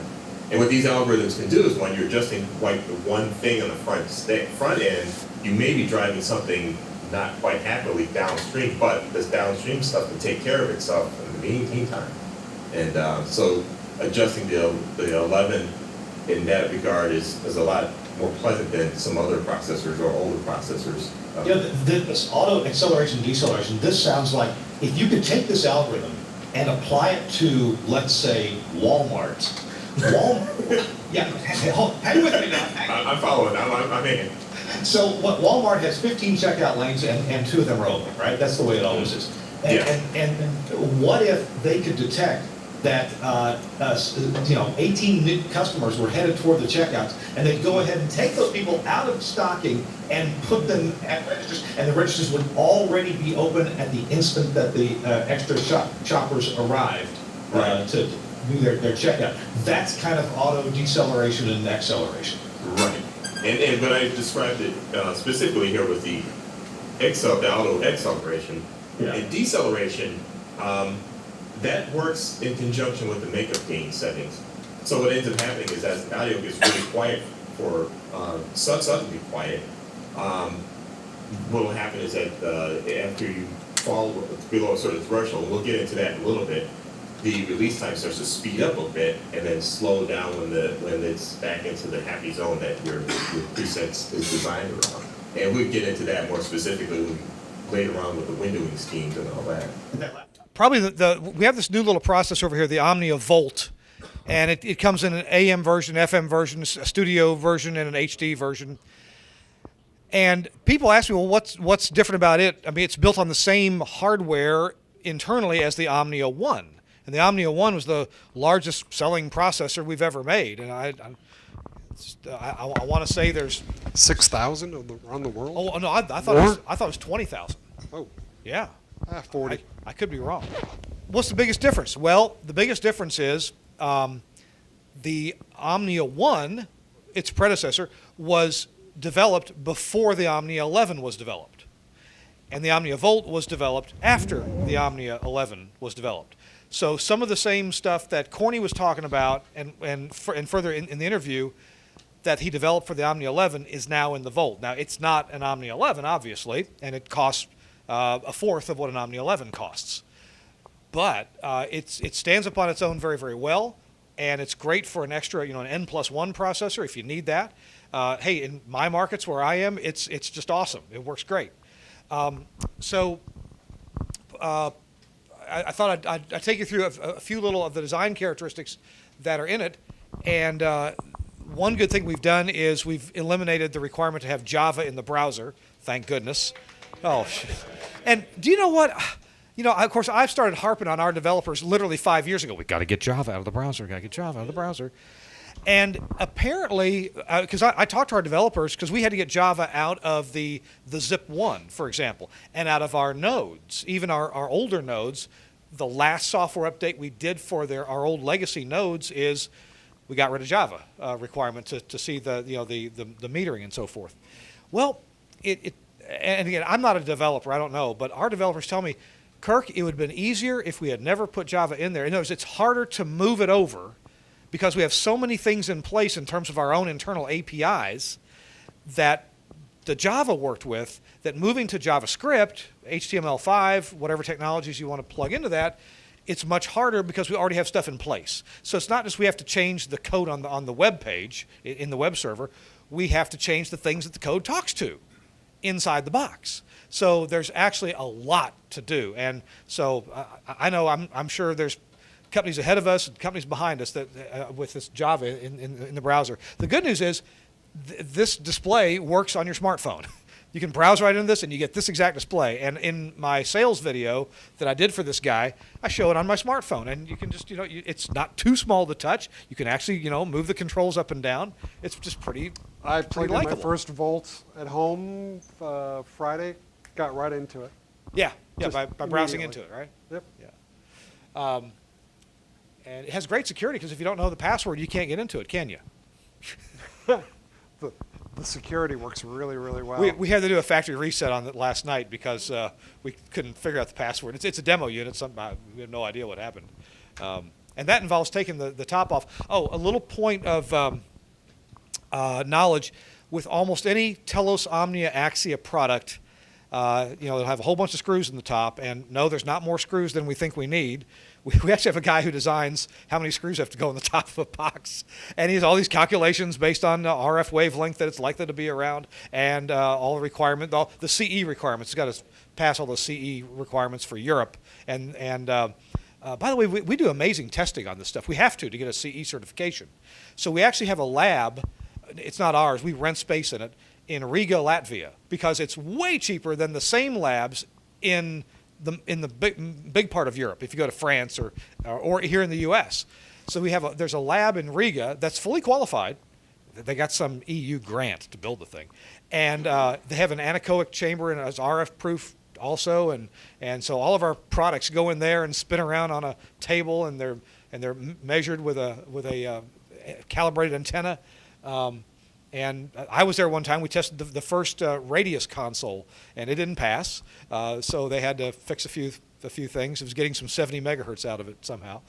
And then they have this electronic probe that's got like 4 kilovolts on it, and they just touch all over the product to see if they can get it to die. I thought, wait a minute. I think I've killed stuff with static electricity. Maybe not our stuff, but I was in Cleveland 3 weeks ago. They were torture testing an Omnia 11 for one of our customers in the field that was complaining of a problem. They managed to get the Omnia 11 to sag to 47 volts before it finally gave up the ghost and shut down.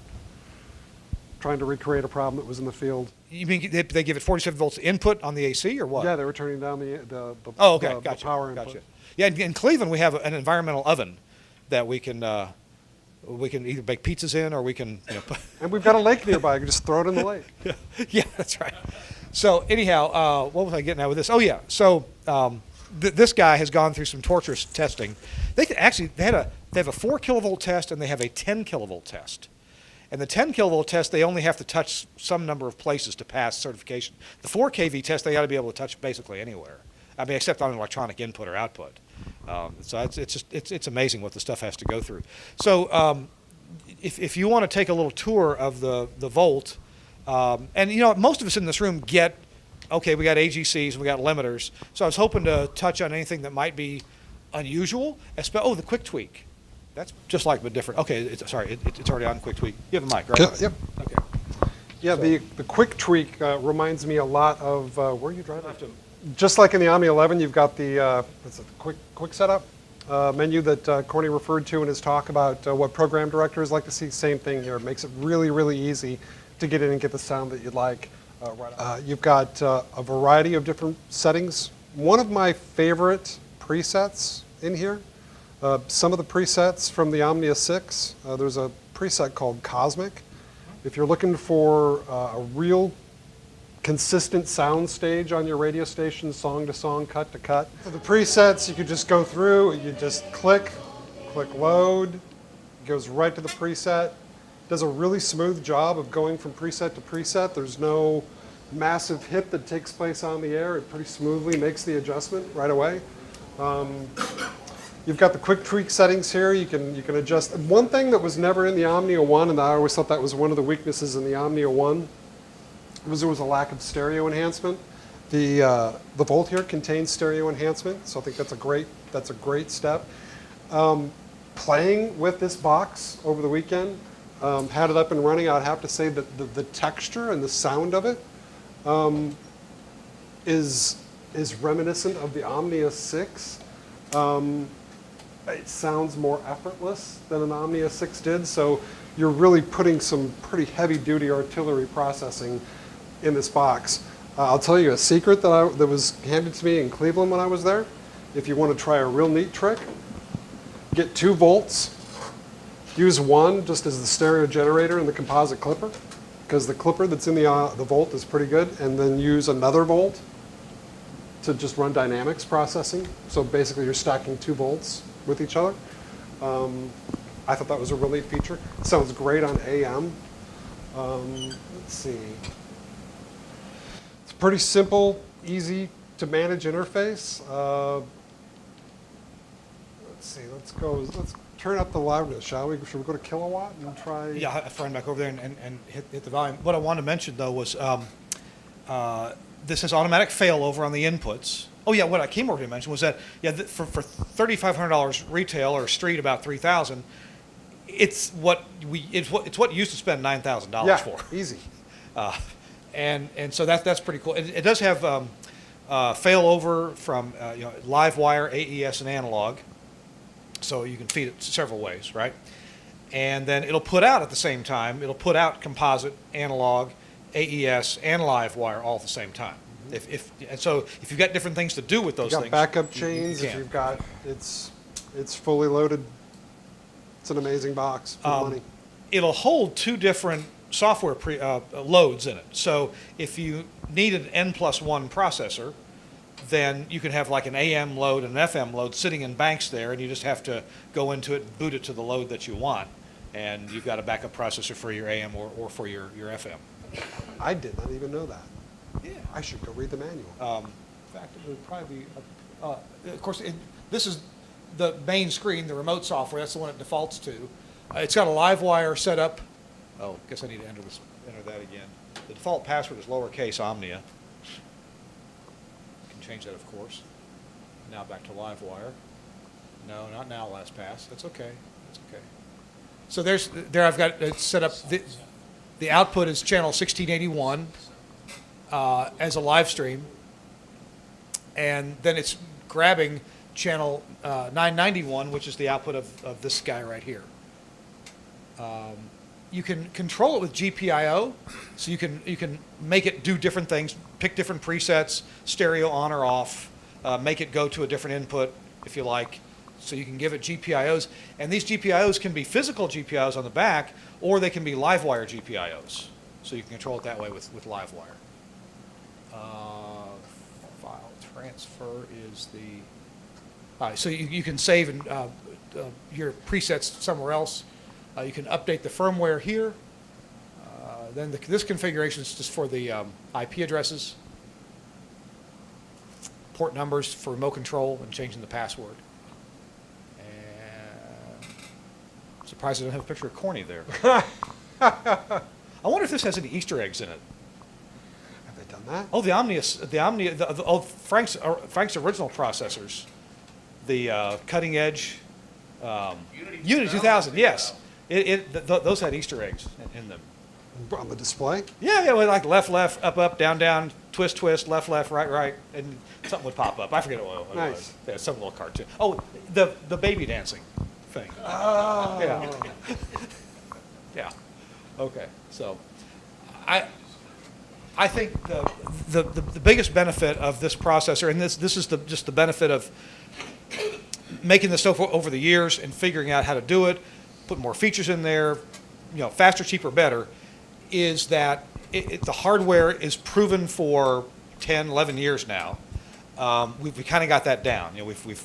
Anything that was wrong in the first revs, that's fixed. The fact that you can access it from an iPad anywhere or a smartphone anywhere, and that you can change its behavior. It's good for HD processing, for stream processing. Now, it is just a processor. It doesn't have, it doesn't do streaming, for example. And that's, by the way, one of the big differences between Leif Claeson's products, that is the Omnia 7 and the Omnia 9, is those have everything, including the kitchen sink, built into them.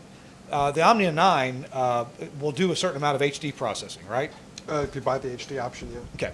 It has built-in RDS. Mm-hmm. The 7 does too, but no, it's an option. It's an option. The Omnia 9 has built-in streaming.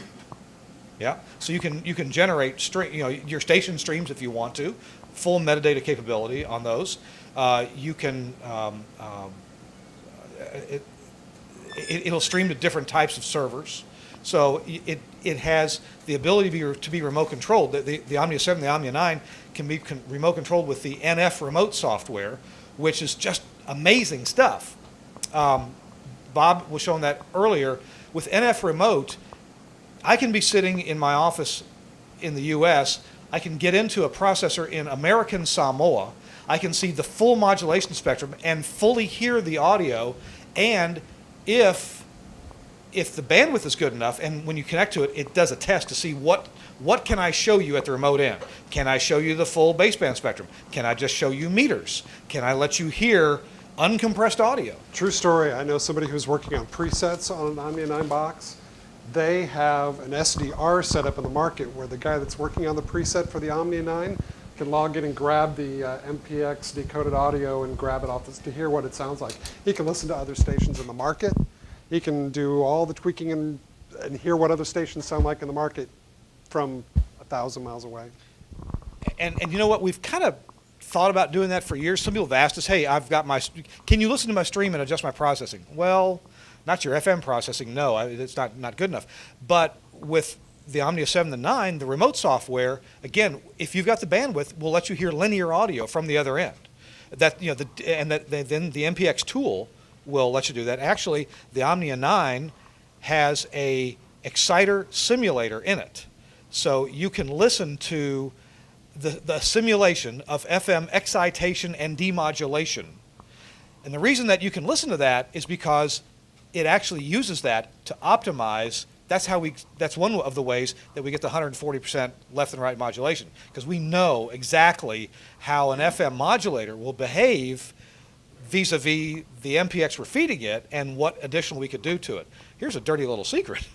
And on the Omnia 7 and Omnia 9, you really do want to use the composite processing. Now, on the Omnia 11 and the Volt, those are a different design philosophy. At least they are at the moment. But on the Omnia 7 and 9, Leif Clayson makes big use of composite processing. It's not simple composite clipping. He actually does anywhere between 5 and 35 iterations of stick it into composite, modulate it, demodulate it, see what you got, do it again. FFT, it's FFT clipping. Yeah, so, and because processors are so fast nowadays, we can do that up to 35 times without delaying the audio any further than well, I mean, I think he's got a half second of delay, or is it a full second? Anyways, The delay in the new version comes down from where it was. I think it comes down 30-40%. I think there was 4 milliseconds of delay in the Volt. I know you had a concern about delay. Either the Volt's only 4 milliseconds, but I think is less than what the 6 had. So my point in pointing that out is, a friend of mine in Nashville bought an Omnia 7 and wanted to keep it at his studio and use just the left and right to go to the transmitter site, and then use, I guess he's got an Autel now, so use the built-in stereo generator in the Autel. It's fine, it's mathematically fine, it all works perfectly, but he's missing out on all the benefits of Leif Clayson's composite processing in the Omnia 7. So if you're getting an Omnia 7 or Omnia 9, you really need to use its multiplex output. You will get a dB more loudness with no extra processing. It's just a dB louder than you can possibly get through any other third-party stereo generation process. Composite clipping, it was a dirty word. I mean, the early composite clipping, they did add a lot of distortion. You can do it, I made one, this was my analogy, and it's probably a horrible one. It's a program director's analogy is what it is. The old composite clippers used to sound like clippers in these processors. The cat just disappears. It's like it goes into another dimension. You don't hear any distortion until you really, really push the unit to its outer limits. Where'd this cat analogy come from? I don't know. Imagination running wild. And this is actually a good place to end our talk. Yeah. But dead cats. No. With Albert Einstein's, I think it was his, analogy of how radio works. So somebody said, Dr. Einstein, how does radio work? And he said, well, imagine you have a very long cat, and its tail is in Boston, and its head is in San Francisco. And when you pull its tail in Boston, it meows in San Francisco. Got that? Person said, yeah. So how does radio work? It works exactly the same way, except there is no cat. As engineers, it's easy for us to imagine that manufacturers are just revamping old stuff. What's a clipper? I mean, isn't your clipper the same thing as the Volumax clipper we were using 40 years ago? And I want you to get the understanding of we're not resting. There's a hell of a lot of research that's going on in our world, trying to optimize everything. And by the way, when Leif Clayson tries to make things louder, we're no longer trying to make things louder by clipping it harder or finding ways to distort it more. We're finding ways to make it louder at no expense in the audio quality at all. And I think Hans von Zutphen's methodologies of getting 140% demodulated audio out of 100% input, and that, by the way, it doesn't have to be dense to get that. You can have very wildly changing dynamic audio and still get that benefit because we're just hiding more audio in the MPX. Again, there was a whole NAB paper on that, and we may have something online about that. But to me, that is such an amazing thing because we don't have to shoot ourselves in the foot to be louder. We don't have to do anything that makes us uncomfortable in order to use every bit of spectrum and modulation that we're entitled to use. And so it doesn't hurt us, it only helps. It can be used for good, that's for sure. That's it, used for good. All right. Thanks. Thank you.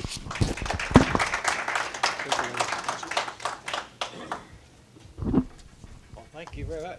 You're welcome. That was really interesting, a lot of information. You know, Bob Katz, who you probably know Bob Katz, he's the probably one of the top-rated mixing, mastering engineers. He has a big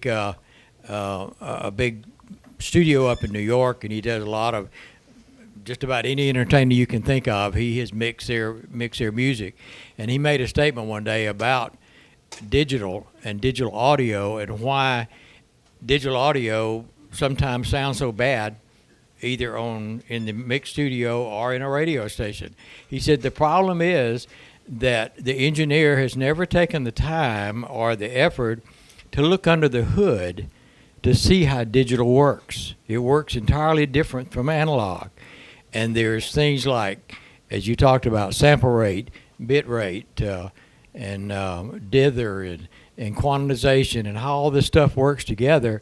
And if you don't understand that, you can make fundamental mistakes that will compound, and that's why your station sounds a B instead of an A plus. And from your perspective as a operations manager or program director, you know how that works. It doesn't take much to degrade your sound on the air, and you wonder why I don't sound as good as Joe's station down the street. It's because you can make fundamental mistakes and cause that to happen. So learning this technology here, I think, is very important for the engineer, especially in this day and age. All right, we want to thank Kirk and Paul again for being here.